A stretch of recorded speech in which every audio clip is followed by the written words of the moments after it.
अस्सलाम वालेकुम वरहमतुल्लाह। मुहर्रम का बाबरकत महीना शुरू हुआ है, चल रहा है, और मुहर्रम के हवाले से हर किसी की अपनी अपनी कुछ बिदात हैं। कुछ लोग सही माना में मुहर्रम का एहतराम करते हैं, कुछ लोग बस रस्मन करते हैं, देखा देखी करते हैं। हम मुहर्रम के कुछ ऐसे पॉइंट्स स्पेशली मैं डिस्कस करना चाहूँगी कि अगर आप मुसलमान हैं तो आप मुहर्रम को किस नज़र से देख के मुहर्रम को अपनी ज़िंदगी में प्रॉपरली इस महीने का जो मकसद है वो अडॉप्ट कर सकते। इस मुहर्रम में आप जो आम लोग देगें बांटते हैं या इस तरह की हुसैन के नाम पे जी हम कुर्बानियाँ कर रहे हैं या ये पका के इन चीज़ों का पहली बात तो ये है कि ये बिदात हैं। ये चीज़ें कुरान और हदीस में नहीं है कि आप ये वाली रसूमात करें, और लोगों को लगता है कि हम ये करके तो इस बात का हक़ अदा कर देते हैं कि हमने हज़रत हसन और हुसैन की जो कुर्बानी है, हज़रत हुसैन की जो तकलीफ़ है, उसको हमने महसूस कर लिया। महसूस आप तब तक नहीं कर सकते जब तक आप उस पैटर्न पे, उस पटरी पे नहीं चल रहे जो उन्होंने बनाई। उन्होंने क्या चीज़ हमारे लिए छोड़ी है। हाँ, आप इस महीने में इन 10 दिनों में स्पेशली अल्लाह ताला को रोज़ा बहुत पसंद है, जो हदीस से साबित है, तो आप रोज़ा रख सकते हैं। लेकिन आप मुहर्रम से सीखते क्या हैं, या मुहर्रम हमारे लिए इतना इम्पोर्टेंट क्यों है? पहली बात तो ये कि हज़रत हुसैन ने जो हमें सबक दिया है या जो उन्होंने काम किया था वो था एक जुल्म और एक गलत कुव्वत के सामने अपने आप को ना झुकने देना, चाहे उसके लिए फिर मौत को ही क्यों ना गले लगाना पड़े कि मैं नहीं झुक सकता। अब हमारा क्या हाल है कि हम लोग हर गलत कुव्वत, हर ताकत, हर जगह पे, यानी चाहे हमें अपने नफ्स के हाथों झुकना पड़े, चाहे हमें दुनिया के किसी इंसान के हाथों झुकना पड़े, लेकिन हम बिक जाते हैं हम सामने। तो क्या यजीद खाली वो एक बंदा था जिसके आगे हज़रत हुसैन खड़े हुए? क्या अभी हमारी सोसाइटी में यजीद नहीं है? और अगर हमारी सोसाइटी में अभी यजीद हैं तो क्या आप लोग या हम लोग उन यजीदों के सामने झुकते नहीं? डिफरेंट सिनेरियोज हैं। आपने अल्लाह की किताब को छोड़ के यहूदी की रस्म व रिवाज अपनाया, यानी आपने वहाँ पर अपना माथा झुका दिया कि भाई हम तो हूँ मैं मुस्लिम, पर मैं वेस्टर्न कल्चर को फॉलो करता हूँ।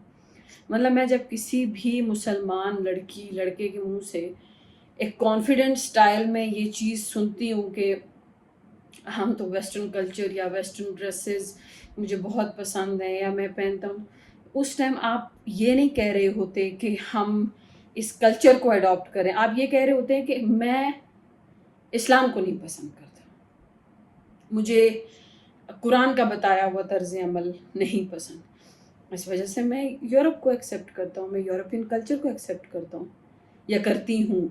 तो ये आप एक तरह से अपने आप को यजीद के सामने झुका रहे हैं। जिस तरह की हुकूमतें आए दिन कहीं ना कहीं, हमारी हुकूमतें हैं मुसलमान लेकिन बिकी हुई हैं। अरब का हाल देख लें, अपने मुल्क का हाल देख लें, कहाँ है मुसलमान? मुसलमानों की तो हालत ये हो गई है कि अब तो यहूदी भी हम पे थूकना पसंद ना करें। ये कंडीशन है मुसलमानों की। और उसकी वजह क्या है? उसकी वजह ये है कि हम लोग कुरान को, हदीस को, नबी अलैहिस्सलाम के बताए हुए तमाम मामलात और इस करबला का जो मंज़र है, ये कुर्बानियाँ क्यों दी गई थी, हम लोग इनके मकासद से बिल्कुल बरी ज़िम्मा है। आप महफ़िल करें, बुरी बात नहीं है कि आपने एक महफ़िल लगाई, वहाँ आप हज़रत हुसैन को याद करके गम का इज़हार करें या आप रोएं, सुन्नत है। नबी अलैहिस्सलाम खुद उनको, मतलब इस वाक़े के होने से पहले वो इसके लिए रोए। लेकिन अगर आप اس چیز کو اڈاپٹ ہی نہیں کرنا چاہتے کہ آیا یہ قربانی کیوں تھی. مجھے دنیا کے کسی ایسے طاقت کے آگے نہیں جھکنا جو میرا ایمان یقین خراب کرے. تو اگر ہمارا حال ایسا نہیں ہے تو پھر نہ ہم حسین کو مانتے ہیں، نہ ہم نبی علیہ السلام کو مانتے ہیں، اور نہ ہم ان کی کسی قسم کی پیروی کر رہے ہیں. پھر جو کچھ ہم کر رہے ہیں اسے ڈرامہ کہتے ہیں. حقیقت میں تسلیم کرنا کسی کی جو عادت ہوتی ہے یا کسی کی جو کوالٹی ہوتی ہے یا جو آپ فالو تب کرتے ہیں جب آپ کسی کی اچھی چیز کو پک کر لیتے ہیں. اگر آپ نہیں کرتے تو پھر آپ کے رونا دھونا ایک طرح کا ایک ڈرامہ ہے.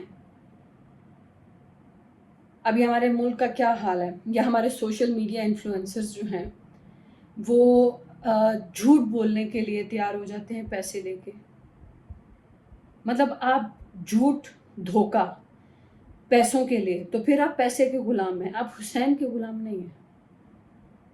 آپ حکومت کے کہنے پہ جھوٹ بولتے ہیں تو آپ حکومت کے غلام ہیں، آپ حسین کے غلام نہیں ہیں. آپ پبلک میں جھوٹی خبر پھیلاتے ہیں کسی کے کہنے پر بھی تو آپ اس طاقت کے غلام ہیں. آپ اس جو ہے نا سینیریو کے غلام نہیں ہو سکتے کہ بھئی میں کربلا سے بہت جو ہے نا وہ متاثر ہوں کہ حسین نے کتنی بڑی جرت کی.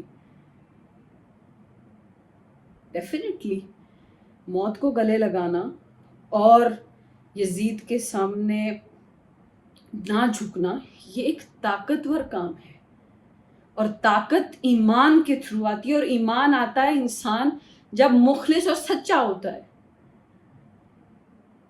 تو ہمارے ملک میں لوگ کھائیں گے حرام، کریں گے حرام، اور پھر وہ یہ توقع کرتے ہیں کہ ہمارے رونے دھونے سے یا ہمارا ایک دفعہ حج عمرہ کر لینے سے ہم پاک ہو گئے.